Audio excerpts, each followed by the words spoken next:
Hello boys and girls. So today we are still looking at missing elements or missing information from area and perimeter. So you can see that I have a shape on the screen. The length is 4 centimeters, the width is 4 centimeters, and I've got parts of it as 1 centimeter at the right hand side, and the blue part is a missing section, boys and girls. That doesn't exist, it's space.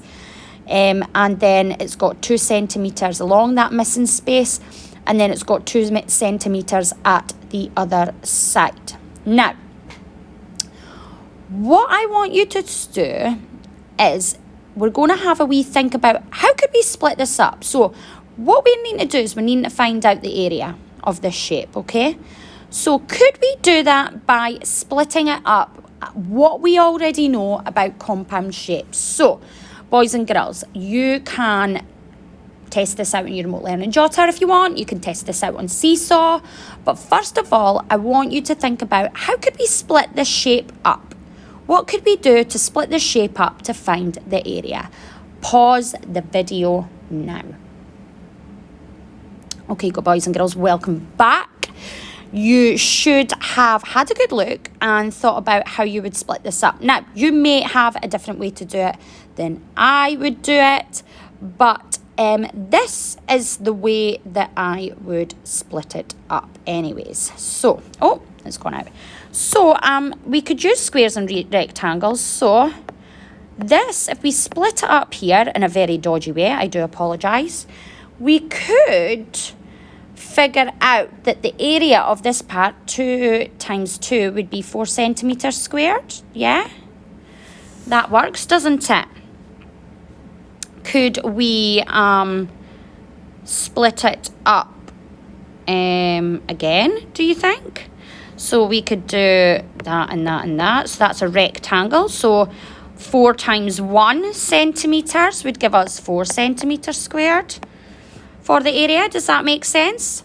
Now, how would we find out the area for this part? So we need to find out the length of this bit here, don't we? So if we know that the length, the whole length of this is 4 centimetres from here to here, so 4 centimetres, we need to find out the length of that. We've got 1 there. So take away 1 centimetre, that gives us 3, but we've also got 2 centimetres, so that should be 1 centimetre. So does that make sense, boys and girls? Because it's the same length as the other side. So we've got the length of the missing space here is 1 centimetre, okay? So if we add all that side up, 1 centimetre, 2 centimetres, 4 centimetres. So that makes it the same length as the other side. It must be the same length as the other side. Now that we know what this missing space is here, boys and girls, that's annoying me, sorry. What this missing space is here, we can now calculate the area of this section, okay? So we need to figure out the length and the width. So we've got the length here, so it's 3 times. So this represents 3 centimetres now. Oh, and then if we take away, because the 4, and then it's 2 centimetres, so this should be 2 centimetres. Because, oh, sorry. If I look at this part here, the length here, okay, the length, this is a part of the length, this part, and this part is the length. So I know that part of that is 2 centimetres. So within reason, if all of it is 4 centimetres, if I take away 2, it leaves this area here 2 centimetres. So 2 times 3 is 6 centimetres squared. Now, there's a lot going on there. I know. I'm mindful of all the information, okay?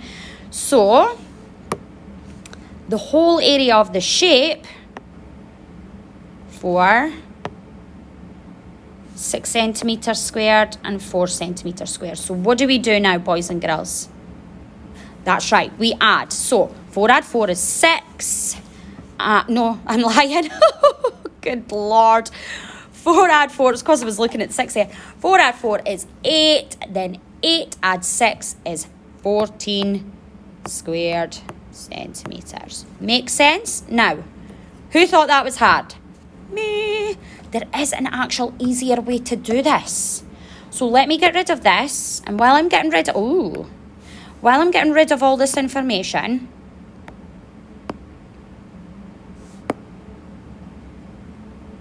what is the easier way to do this? Is there an easier way to do this, boys and girls? Have a wee think. Because there is.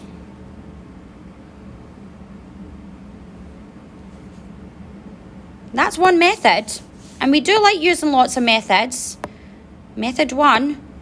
But you know what I'm like? I'm lazy and I do like a quick way to think about it. So have a wee think. Pause the video here if you need to.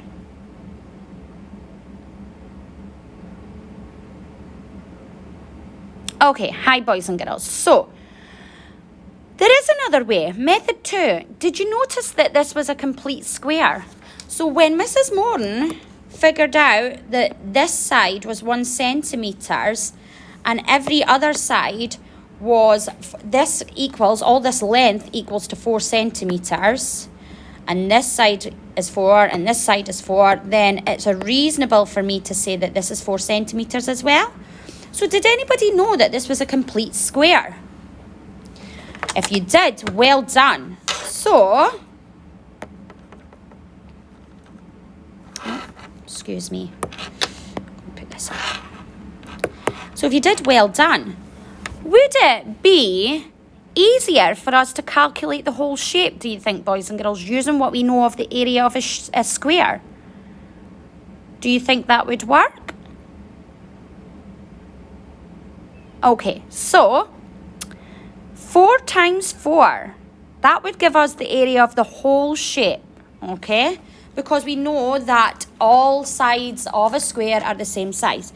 So if we did 4 times 4, that should give us an answer. But be careful.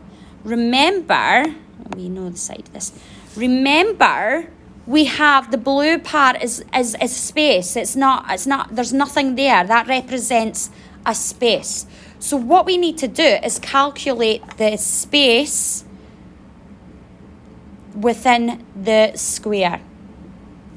So 2 times 1 would be another 1.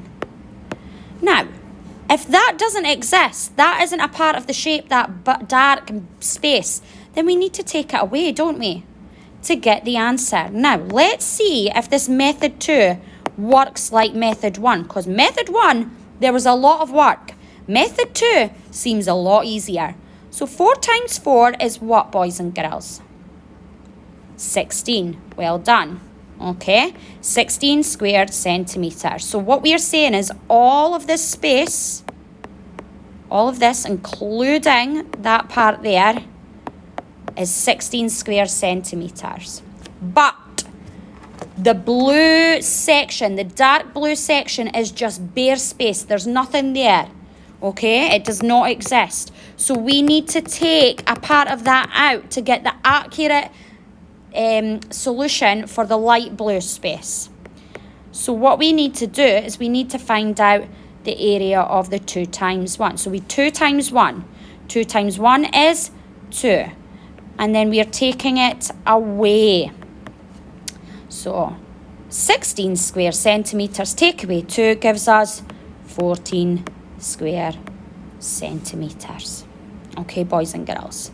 Now, what you're going to do is you're going to use these examples. Now, I don't care which method you use, method 1 or method 2.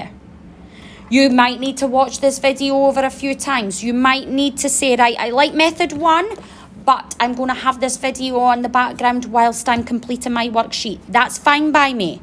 You might say, no, I like method 2. So you might calculate the whole shape and then take away the missing part to get the final solution.